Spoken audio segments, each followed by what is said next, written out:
Le Comité international de la Croix-Rouge a une présence depuis de nombreuses années en Somalie et continue de venir en aide aux populations affectées par les diverses frictions et tensions, ainsi que régulièrement, malheureusement, par des chocs climatiques. Et ce que nous avons pu gagner ces derniers mois et années est une présence de nouveau beaucoup plus étendue dans les zones rurales, sur le centre et le sud de la Somalie, dans des zones claniques qui nous étaient inaccessibles par le passé.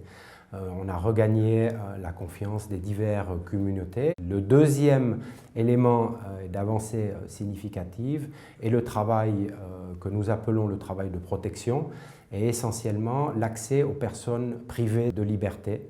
Et nous accédons dans les prisons, qu'elles soient au Somaliland, au Puntland ou dans la région centre et sud du pays, ce qui nous permet de favoriser l'amélioration des conditions de détention ainsi que du traitement de centaines de personnes qui sont privées de liberté. Le Comité international de la Croix-Rouge continue d'assister plusieurs centaines de milliers de personnes sur l'ensemble du territoire somalien. Nous soutenons 4 grands hôpitaux à travers le pays. Avec le Croissant Rouge somalien, plus d'une trentaine de cliniques de soins primaires sont soutenues. Nous avons des transferts de fonds vers des familles vulnérables qui peuvent aller se ravitailler directement dans des magasins présélectionnés. Donc une opération d'assistance qui reste très importante dans un contexte extrêmement fragile. L'assistance humanitaire globale et générale ne couvre malheureusement pas l'ensemble des besoins.